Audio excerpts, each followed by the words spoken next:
Masih bersama kami, masih bersama psikolog konsumen Irfan Agia pagi ini. Jadi saya lanjutkan pertanyaan tadi. Milenial ini cenderung lebih suka tadi ya membeli kepuasan gitu dibanding nyicil rumah, lalu nyicil mobil misalnya. Itu memang tipikalnya milenial yang nggak bisa diubah? Ya, jadi ini menarik ya, karena banyak kita dengar mindset milenial itu kan YOLO ya, you only live once, hidup tuh cuma sekali gitu ya. Jadi ya udah kita beli pengalaman yang banyak gitu ya.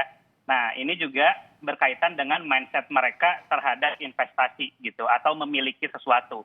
Contohnya seperti rumah gitu ya. Nah, anak-anak muda ini hidup di masa nama istilahnya tuh sharing ekonomi gitu ya. Atau ekonomi yang misalnya kalau kita mau naik mobil, kita nggak usah punya mobil karena kan kita bisa pakai ojek online gitu ya. Terus juga rumah, kita juga bisa nyewa apartemen. Jadi mereka memiliki mindset yang berbeda terhadap investasi kepemilikan gitu. That's why mereka lebih cenderung memilih untuk membeli pengalaman gitu. Jadi mindset mereka juga sudah berbeda gitu ya terhadap investasi ini sendiri.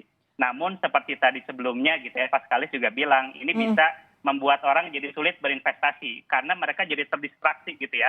Jadi ya udah memprioritaskan liburan gitu ya, traveling, membeli pengalaman dibandingkan mengerjakan pekerjaan rumahnya gitu ya. Misalnya punya rumah dulu gitu ya, atau punya apartemen gitu ya. Itu juga pasti berpengaruh untuk mendistraksi mereka seperti itu. Salah satu yang mendistraksi juga endorsement yang dilakukan oleh influencer di media sosial nggak sih?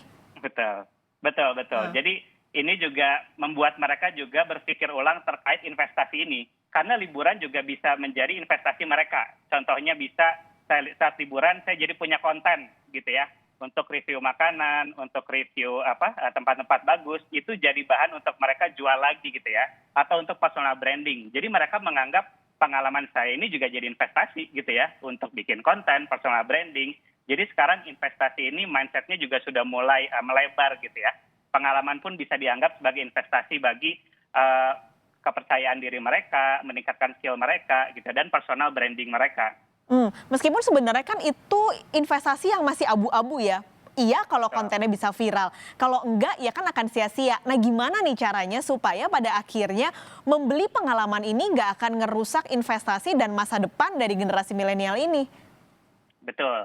Jadi itu pertanyaan menarik karena jadi intinya kita harus menyiapkan ketika kita membeli pengalaman, kita juga harus menentukan nih return of investment-nya apa nih gitu ya. Jadi dengan saya liburan ke tempat ini gitu ya atau membeli pengalaman ini, apa hasil timbal baliknya bagi saya gitu ya. Jadi kita tidak semerta-merta kayak melakukan impulsif, misalnya ada tiket murah pesawat, beli gitu ya. Ada tiket hotel murah gitu ya, beli gitu ya.